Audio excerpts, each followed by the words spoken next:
So now you have your installation done. Let's talk about appliances, virtual appliances.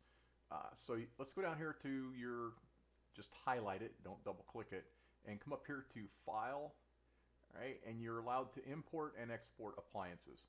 What appliances are is they're all over the internet, and there's pros and cons to those. Everything in the IT world there's pros and cons to. So people create these appliances. What they've done is, in this particular instance, and you guys are going to do it as part of our class, is you create your initial installation.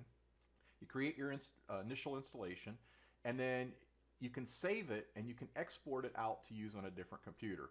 And there are several rules, so make sure you pay attention to the rules, because if you don't do this exactly right, you're going to have problems, guaranteed. All right, and I see people trying to take shortcuts and it never works out for them. And I emphasize this in class, the different steps, and I'm going to tell you a couple of them that I'll re-emphasize with you, but make sure you do it exactly the way I show you. So these appliances are great because you've already put together everything, you've updated the system, and you have a known good working system.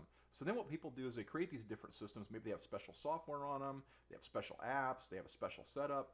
All right, and then what they do is they share them with other people, so they don't have to go through all this other nonsense that you guys had to in the class to get this to this point in time.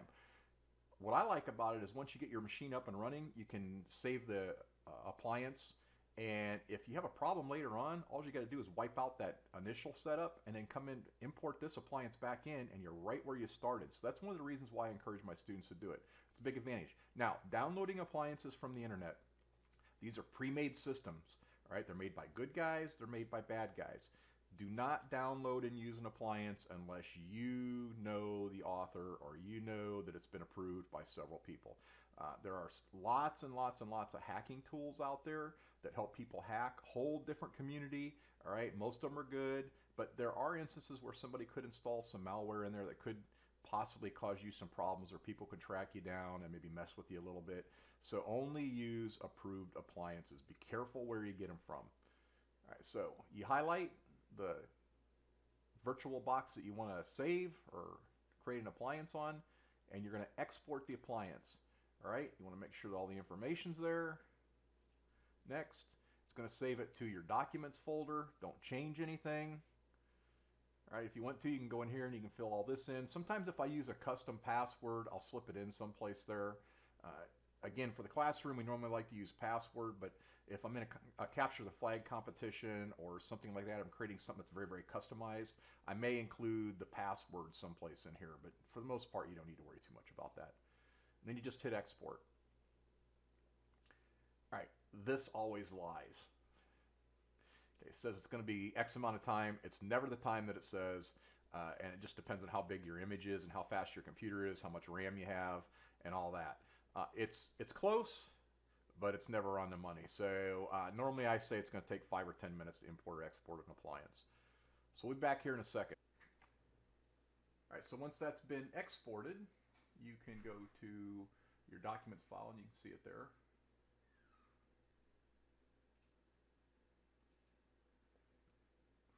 And we'll go to documents, and there it is. So now we can import that in using a reverse method. We can import that in and then create another instance of a virtual machine. Now, some rules on this, okay?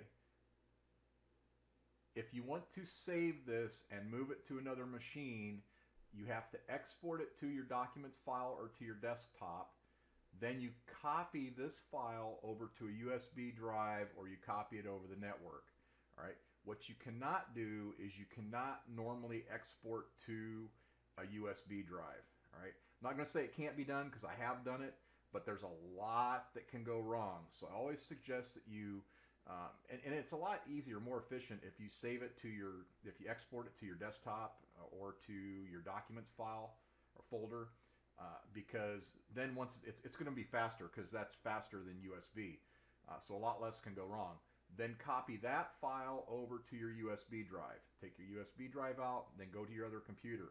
You do the exact reverse when you're wanting to import it. So you'll take that USB drive with this file on it, you'll copy it over to your desktop on the other computer that you're going to, copy the whole thing over, and then import the appliance from there by using the import function.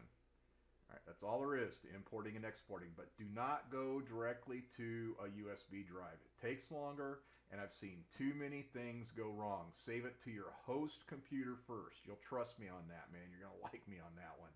There's too many things that can go wrong.